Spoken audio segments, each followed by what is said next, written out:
반갑습니다. 오늘은 이제 5번째 시간, 이제 룻기 마지막으로 함께 살펴볼 시간인데요. 이 룻기의 마지막 부분을 함께 살펴보도록 하겠습니다.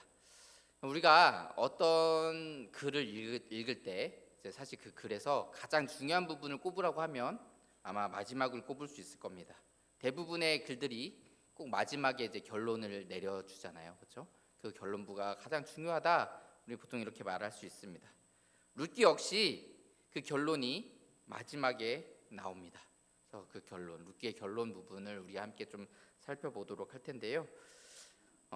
먼저 몇 주간 우리 살펴봤던 내용 잠시만 또 이제 기억이 안 나시는 분들을 위해서 잠시만 좀 살펴보고 가도록 하겠습니다. 기근으로 인해서 하나님께서 약속하신 땅을 떠나서 이방 땅 모압 땅으로 갔던 이 엘리멜렉과 나오미 가정이 그곳에서 이제 쫄딱 망하게 됐죠. 엘리멜렉과 두 아들이 다 죽고 나오미와 두 며느리만 남아 있었습니다. 그때 이 나오미가 하나님께서 그의 백성들을 먹이신다라는 이야기를 소식을 듣고 이제 베들레헴으로 돌아옵니다. 이 모압 여인 룻과 함께 돌아오죠. 자, 그래서 이 며느리 룻과 이 시어머니 나오미가 같이 베들레헴으로 돌아왔지만 사실 그들의 앞은 막막했습니다. 왜냐하면 그들이 다른 어떤 경제 활동을 할 수 있는 것이 없었고 그들이 먹고 살 수 있는 유일한 길이 바로 이 룻이 나가서 밭에서 이삭을 주워오는 것, 그리고 그 주워온 이삭을 먹고 연명하는 것밖에는 이들의 앞에 남은 것이 없었습니다. 그런데 그 룻이 이삭을 주우러 나갔다가 유력자 보아스를 만나게 됩니다. 근데 이 보아스가 나오미 가정의 친족이었죠. 그래서 이가 기업 물을 자였습니다.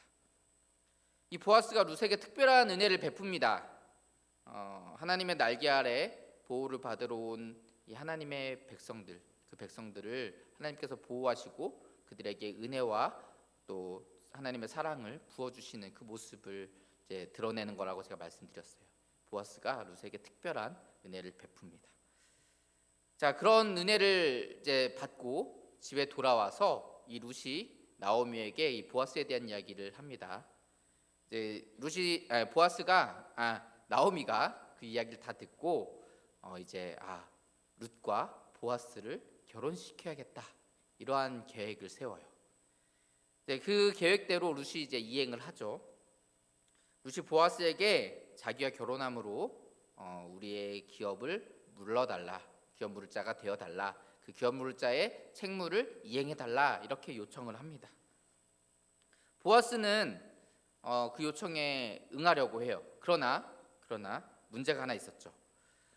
이제 보아스보다 더 가까운 친족이 하나 있었던 것입니다. 그래서 이 보아스가 그 친족에게, 그 자기보다 더 가까운 친족에게 먼저 묻고 그가 만약에 이행한다 그러면 좋고, 만약에 그게 안 되면 내가 책임지고 이행할 테니까 걱정하지 말고 이제 집으로 돌아가라 이렇게 얘기해요. 자, 보아스는 그 말대로 자기보다 앞선 그 기업 물을 자를 만나서 그에게 이제 나오미의 기업을 물을 것인가에 대해서 묻습니다. 이제 이 아무개라는 사람, 이름이 따로 나오지 않죠. 아무개라고 나오죠. 이 아무개라는 그 기업 물을 자는 이게 나한테 이득이 될 것 같다 이런 생각이 들어서 내가 그렇게 하겠노라 이렇게 얘기합니다. 그러나 이 보아스가 만약에 그 기업을 물게 되면 룻과 함께 나오미의 가정의 기업을 세워줘야 된다라는 사실을 알려줘요. 그러니까 그 얘기를 듣고 그것이 나에게 손해가 되겠다라고 생각이 드니까 그러면 나는 못하겠습니다 이렇게 대답합니다. 자, 그래서 보아스는 자기가 룻에게 약속했던 대로 내가 나오미의 기업을 물으겠다 이렇게 얘기합니다. 장로들과 모든 백성 앞에서 자신이 그 엘리멜렉 가정의 기업을 물을 것과 또 룻을 아내로 맞이해서 그의 기업을 세우겠다 이렇게 선포합니다. 여기까지가 우리가 지난 시간에 함께 살펴본 내용이에요. 그리고 이제 오늘 본문의 말씀이 이어집니다. 자, 제가 서두에 말씀드렸다시피 우리가 함께 오늘 살펴볼 이 본문의 말씀은 룻기의 결론입니다. 이 룻기의 결론을 정확하게 이해하려면 조금 우리가 복잡한 이야기를 좀 해야 돼요. 그래서 오늘 조금 특별히 더 집중하셔야 됩니다. 자, 오늘 본문에는 이 계대 결혼에 대한 내용이 나옵니다. 계대 결혼. 자, 이게 뭔가 이렇게 이름만 들어도 복잡해 보인다 이런 생각이 들죠. 자, 계대 결혼이 뭐냐면 어떤 사람에게 아들이 있습니다. 근데 그 아들이 자녀를 낳지 못하고 죽어요. 그러면 이제 특히 첫째 아들이 결혼했는데 아들을 낳지 못하고 죽어요. 그러면 둘째 아들이 대신해서 그 첫째 아들의 아내와 함께 동침해서 아들을 낳아줘야 돼요. 그 아들이 누구 것이 되죠? 내 자녀가 아니에요. 첫째 아들의 자녀가 되는 겁니다. 그게 계대 결혼이에요. 그렇게 해서 기업을 이어가는 거예요. 대를 이어가는 것입니다. 자, 이 나오미와 룻의 가정도 이렇게 아들이 없잖아요. 지금 남편도 죽고 엘리멜렉도 죽고 그 두 아들도 다 죽었습니다. 대가 끊기게 된 상황이었어요. 그래서 그 가운데 이제 보아스가 룻과 결혼을 한 겁니다. 그래서 오늘 본문 13절을 보면 그들이 아들을 낳았습니다. 자, 그런데 여기서 이제 중요한 문제가 있습니다. 자, 그들이 아들을 낳았는데 이 아들 뒤에 보면 이름이 오벳이라고 나옵니다. 이 오벳이라는 이 아들이 그럼 누구의 아들이냐라는 거예요. 누구의 아들이냐?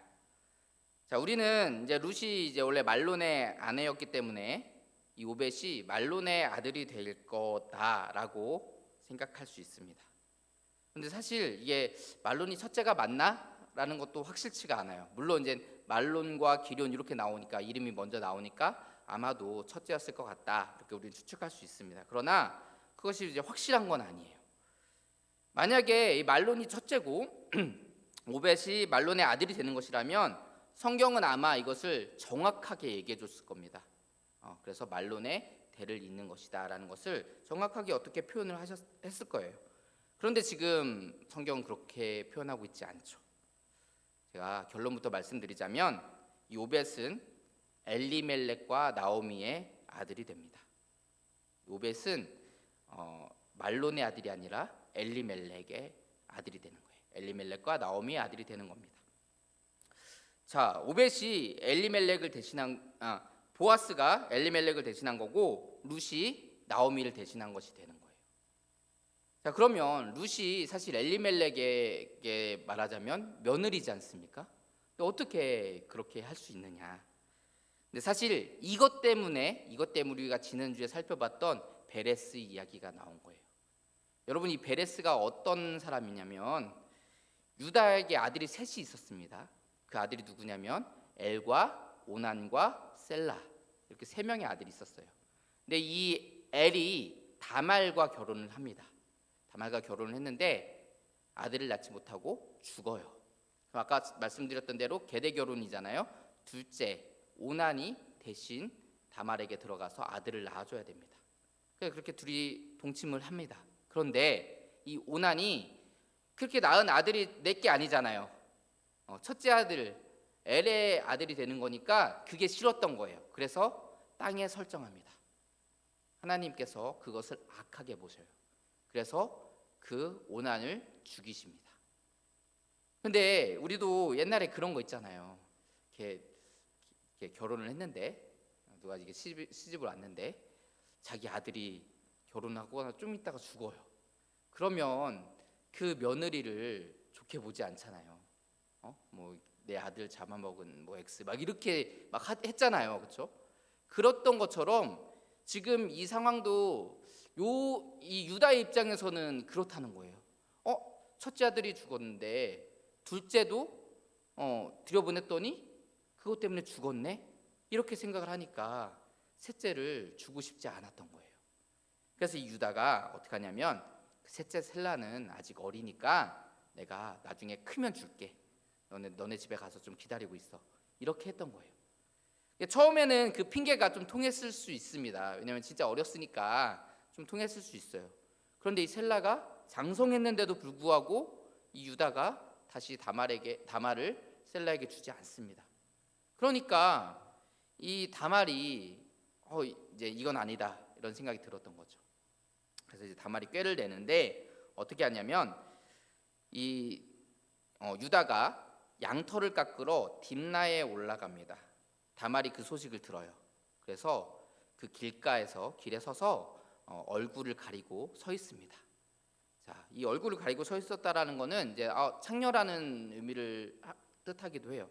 그래서 이 유다가 그 서 있는 다말을 창녀인 줄 알고 동침합니다. 창녀에게 들어가요. 자, 근데 이 나중에 이제 다말이 이제 돈을 받지 않고 돈 대신 당장 이제 수중에 돈이 없었어요, 유다가. 그래서 끈과 도장과 지팡이를 주거든요. 내가 이거 나중에 돈을 갖다 줄 테니까 요거 그때 바꿔줘, 이렇게 얘기합니다. 그런데 진짜로 가보니까 이 친구를 시켜서 보냈더니 그곳에 창녀가 없다는 거예요. 그래서 이제 그럼 조용히 묻어두자, 이렇게 하고 넘어갑니다. 자, 그런데 다말이 보니까 임신을 했어요. 임신을 했습니다. 그래서 이게 음행에서 임신했다, 이렇게 돼서 이 다말을 불사르게 합니다. 그런데 다말이 그때 아까 받은 그 도장과 끈과 지팡이를 유다에게 보내요. 그걸 유다가 보고 나서 자기의 잘못을 깨닫습니다. 그리고 이렇게 말해요. 그는 나보다 옳도다. 내가 그를 내 아들 셀라에게 주지 아니하였음이로다. 이렇게 말합니다. 자기가 잘못됐다라는 걸 인정하고 자기의 잘못인 거죠. 그게 다말의 잘못이 아니라 내 잘못이구나라는 것을 그때 인정합니다. 그리고 이제 그렇게 낳은 아들이 바로 누구냐면 베레스입니다. 베레스. 그래서 이 베레스가 유다 가문의 대를 잇게 되는 거예요. 그러니까 이제 우리가 함께 살펴본 지금 이 룻과 같이 룻 이야기와 좀 닮은 점이 있죠. 그렇죠? 이제 며느리가 그 이제 아내를 대신하게 되는 그 모습을 이제 보여주고 있는 것입니다. 그래서 이제 베레스 이야기를 하는 거예요. 자, 이 오벳이 이 나오미의 아들, 엘리멜렉과 나오미의 아들이 된다라는 사실을 우리는 본문 14절부터 17절에 나오는 그 여인들의 노래를 통해서 다시 확인할 수 있습니다. 그 중에서 우리가 좀 16절과 17절을 좀 보면 이렇게 얘기합니다. 나오미가 아기를 받아 품에 품고 그의 양육자가 되니 나오미가 그의 양육자가 되었다라고 얘기해요. 17절에서는 조금 더 구체적으로 말씀합니다. 뭐라고 얘기하냐면 나오미에게 아들이 태어났다 하여. 누구에게 아들이 태어났다고요? 나오미에게. 자, 그러니까 이 오벳이 누구의 아들입니까? 나오미의 아들인 거예요. 자, 그래서 이 오벳은 말론의 아들이 아니라 엘리멜렉과 나오미의 아들이 된다라는 것입니다. 자, 그러면 이 나오미의 아들이 된 이 사람, 이 오벳이 과연 누구냐? 과연 어떤 인물이냐? 오늘 말씀의 핵심이 여기에 있습니다. 우리 14절을 함께 볼까요? 14절을 함께 보겠습니다. 같이 한번 읽어볼까요? 여인들이 시작. 여인들이 나오미에게 이르되 찬송할지로다. 여호와께서 오늘 내게 기업 물을 자가 없게 하지 아니하셨도다. 이 아이의 이름이 유명하게 되기를 원하노라. 자, 여호와께서 오늘 내게 기업 물을 자가 없게 하지 않으셨다. 자, 기업 물을 자를 주셨다라는 거예요. 그러니까 이 오벳이 어떤 사람입니까? 나오미의 기업 물을 자가 되는 거예요. 이 오벳이 나오미의 기업 물을 자가 되는 것입니다. 자, 그러니까 아까 제가 처음에 서두에 말씀드렸던 것처럼 이 나오미는 이 오벳은 나오미와 엘리멜렉의 아들인데, 그렇죠? 근데 사실 이 나오미와 엘리멜렉을 대신한 게 룻과 보아스였죠, 그렇죠? 그래서 우리가 보아스를 기업 물을 자라고 했는데 오늘 지금 여기서 말하는 이 기업 물을 자는 누구를 얘기하는 걸까요? 예, 오벳을 얘기하는 거예요. 보아스가 아니라 오벳을 얘기하는 겁니다. 그러니까 아까 엘리멜렉을 보아스가 대신했다고 했잖아요, 그렇죠? 이 또 오벳은 누구를 대신하는 걸까요? 말론과 기럯을 대신해서 이 대를 잇게 되는 거예요. 그렇기 때문에 이 오벳 역시 뭐가 된다고요?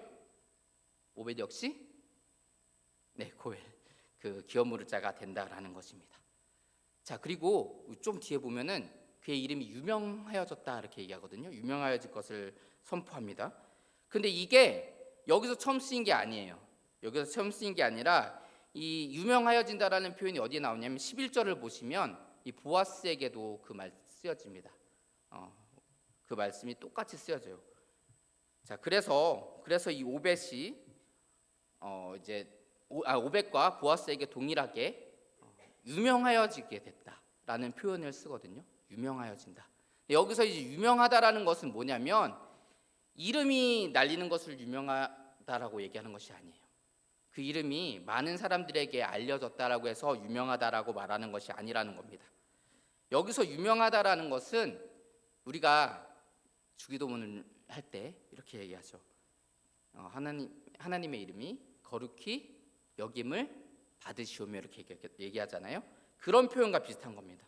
그러니까 그의 이름이 거룩하여지고 높아지는 것, 그것을 의미하는 거예요. 이거 누구에 대한 표현이냐면 사실 하나님에 대한 표현이거든요. 제가 이 말씀을 왜 드리냐면, 여러분 아까 제가 이제 아버지였던 보아스가 고엘, 기업 물을 자라고 했잖아요. 그렇죠? 근데 아들도 뭐라고요? 기업 물을 자라고요. 여러분 이게 우리 저번 주에 살펴봤던 이사야 54장을 좀 한번 생각해 보시면 뭐라고 말씀하셨냐면 하나님께서 남편이 되어 주셔서 자녀를 주십니다. 그리고 그 자녀로 말미암아서 세상을 구원해 주실 것을 이사야서 54장에서 말씀하시거든요. 근데 여러분 제가 몇 번에 걸쳐서 보아스가 누구를 상징한다고 했어요? 누구를 상징한다고 했죠? 하나님 아버지를 상징한다고 했습니다. 자, 그러면 하나님이 고엘이셨어요. 그렇죠? 그런데 지금 그의 아들도 고엘이래요. 그렇죠? 그러면은 하나님의 아들 누구죠? 예수 그리스도. 그렇죠? 그럼 예수 그리스도도 고엘이시잖아요. 우리의 구원자시잖아요. 그러니까 지금 이 말씀이 하나님과 그의 아들 예수 그리스도를 예표하는 모습이다라고 우리는 알 수 있는 겁니다. 그 말씀대로 하나님께서 진짜 남편이 되어 주셔서 우리에게 그 귀한 아들을 주십니다. 그 예수 그리스도를 주십니다. 마리아가 누구로 잉태했습니까? 성령으로 말미암아 잉태했잖아요. 하나님의 남편이 되어 주신 거예요. 그 사건을 지금 얘기하고 있는 겁니다. 자, 그래서 오늘 본문에는 예수 그리스도를 상징하는 표현들이 굉장히 많이 나옵니다. 왜냐하면 이 요벳이 예수 그리스도를 예표하기 때문에, 상징하기 때문에 그렇습니다. 우리 먼저 15절을 보면 생명의 회복자 이렇게 얘기해요. 생명의 회복자. 여러분 이거는 이제 사실 그냥 들어도 알겠죠. 생명의 회복자가 예수 그리스도를 상징한다. 이거는 뭐 그냥 봐도 알 수 있는 겁니다. 긴 설명이 필요 없습니다. 예수 그리스도께서 우리가 죄로 말미암아 죽을 수밖에 없게 되었는데 그런 우리에게 생명을 회복해 하신 그것을 상징하는 얘기입니다. 그리고 이어지는 단어가 노년의 봉양자라는 단어예요. 여기서 봉양자라는 표현이 뭐냐면 먹을 것을 공급해 주는 것을 의미합니다. 먹을 것을 공급해 주는 사람을 의미해요. 이 봉양자라는 단어가. 자, 이것은 생명의 떡으로 이 땅에 오신 예수 그리스도를 또 상징한다. 우리는 이렇게 해석할 수 있습니다. 그리고 가장 결정적으로 이 오벳이라는 이름이 중요합니다. 이 오벳이라는 이름이 어떤 뜻이냐면 이 오벳은 히브리어 아바드에서 온 단어예요. 아바드라는 동사가 있는데 무슨 뜻이냐면 섬기다라는 뜻을 가지고 있어요. 섬기다. 그리고 이 오벳은 이 아바드의 분사형이에요. 분사형이라는 말은 어떻게 해석되는 거냐면 뭐뭐 하는 사람 이렇게 해석되거든요. 그러니까 아까 섬기다라고 했잖아요. 그러니까 오벳이면 섬기는 사람이 되는 거예요. 섬기는 사람, 종의 모습으로 이 땅에 오신 예수 그리스도의 모습을 드러내고 있는 것입니다. 종의 형태로 종의 모습을 띠고 이 땅에 오셔서 우리를 죽기까지 섬겨주신 그 예수 그리스도의 모습을 우리는 떠올릴 수 있습니다. 그러니까 이 룻기는 결코 한 가정의 화목함 또는 신데렐라와 같은 그런 러브스토리가 아니라 하나님께서 그 아들 예수 그리스도를 통해서 우리를 구원하신 그 놀라운 사랑과 은혜를 말씀하고 있는 책인 것입니다. 자, 이제 사실 근데 여기서 끝나도 이상하지 않아요. 그런데 이 룻기는 여기서 끝나지 않습니다. 룻기는 여기서 끝나지 않고 18절부터 22절까지가 또 나옵니다. 이것이 진짜 또 결론이라고 말할 수 있죠. 자, 그런데 이게 좀 결론이다라고 말하자니 당황스럽습니다. 왜냐하면 계보죠, 계보. 그렇죠? 18절부터 22절의 말씀이 계보입니다. 자, 그러나 제가 여러 번 말씀드린 적이 있었는데 제가 아마 이 룻기 첫 시간 때도 말씀드렸어요. 이렇게 계보가 나올 때 우리가 모두 다 그런 건 아니에요. 모든 계보가 다 그렇지는 않습니다. 그러나 몇몇 계보들을 보면 이제 좀 우리가 주의 깊게 살펴봐야 될 인물들이 어디에 나오냐면 7번째와 10번째에 많이 나옵니다. 물론 시작도 중요하죠. 시작도 중요합니다. 시작이 누구냐면 베레스예요. 베레스. 아까 제가 설명드렸던 그 베레스입니다. 베레스부터 시작해서 7번째가 누굴까요? 일곱 번째가 보아스입니다. 보아스. 일곱 번째 보아스고, 열 번째가 마지막인데 마지막이 누굽니까? 열 번째 누구예요? 다윗입니다. 다윗. 제가 앞에 17절에도 다윗에 대한 언급이 좀 있어요. 다윗에 대한 언급이 있었는데 왜 이 룻기의 결론에 다윗이 등장하느냐, 이것이 사실 중요한 핵심 결론 중에 하나입니다. 여러분 근데 잘 보세요. 지금 보아스와 룻이 아들을 낳았습니다. 자, 근데 그 아들이 누구의 아들이라고 했어요? 나오미의 아들이라고 했어요. 엘리멜렉과 나오미의 아들이 된 겁니다. 자, 그러면 그 이야기를 하고 나서 결론으로 계보를 주는데, 그럼 그 계보는 누구의 계보가 나와야 되겠습니까? 누구의 계보가 나와야 돼요? 엘리멜렉과 나오미의 계보가 나와야 되죠. 물론 나오미는 여자니까 엘리멜렉의 계보가 나와야 되겠죠. 근데 계보를 보세요. 이게 엘리멜렉의 계보입니까? 누구의 계보죠? 누구의 계보예요? 보아스의 계보예요. 보아스의 계보. 그런데 이것이 의도가 있다라는 것입니다. 의도가 있다라는 것이죠. 그러니까 이거는 한 가정의 이야기인 줄 알았는데 한 가정의 이야기가 아니다라는 거예요. 물론 우리는 신약 끝까지 사실 우리는 다 알기 때문에 제가 지금 설명드렸던 내용들처럼 이게 하나님과 예수 그리스도를 예표하는 거구나까지 알고 있지만 이 이스라엘 백성들은 사실 그것까지 모르거든요. 그러나 이 마지막 결론을 통해서 그들에게 한 가지 메시지를 주는 겁니다. 뭐냐면 누구로 이어진다고요? 다윗으로 이어진다고요. 다윗이 누군데요? 다윗이 누굽니까? 이스라엘의 왕이었죠. 이스라엘의 왕. 그러니까 지금 이 시대가 사사시대라고 했잖아요. 사사시대에 왕이 없으므로 자기 소견에 오른 대로 행했던, 그래서 너무나도 고난을 많이 겪고 고통을 많이 겪었던 이스라엘 백성들에게 하나님이 누구를 보내주신 거라고요?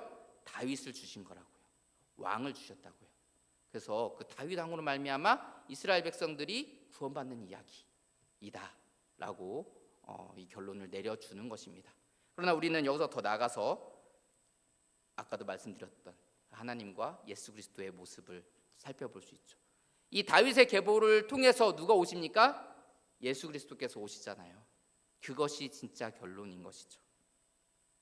그래서 이 룻과 보아스의 이 이야기는 결코 한 가정에 관한 이야기가 아니고 하나님께서 이스라엘 백성들에게 그 백성들을 왕인 다윗을 통해서 구원하실 것을 의미하고, 또 더 나아가서 진짜 왕인 하나님과 그 아들 예수 그리스도를 통해서 우리 인류를 구원하실 그 모습을, 그 은혜와 사랑을 이야기하는 책인 것입니다. 사랑하는 성도 여러분, 하나님은 이렇게 룻기에서 말씀하신 그 약속대로, 약속하신 대로 그 아들 예수 그리스도를 이 땅에 보내주셨고 그의 섬김과 희생으로 우리를 구원해 주셨습니다.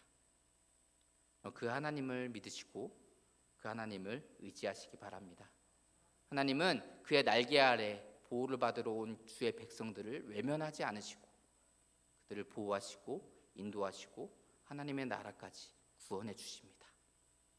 우리 모두가 우리의 구원자 되신 하나님을, 또 그의 아들 예수 그리스도를 의지함으로 그의 날개 아래에서 영생을 누리고 참된 회복을 누리는 거룩한 주의 백성들 되시기를 주의 이름으로 축원합니다. 기도하겠습니다. 사랑의 하나님, 부족하고 연약한 저희들 사랑하시고 인도하심을 감사드립니다. 주님께서 우리에게 허락하신 그 놀라우신 사랑과 은혜를 우리가 날마다 기억하게 하시고 그 안에서 기쁨과 또 평안을 누릴 수 있는 저희들 되게 하여 주시옵소서. 주님께서 우리에게 약속하신 대로 그 하나님의 그 아들을 보내주시고 그 아들로 말미암아 우리의 죄를 씻어주시고 구원하심을 감사드립니다.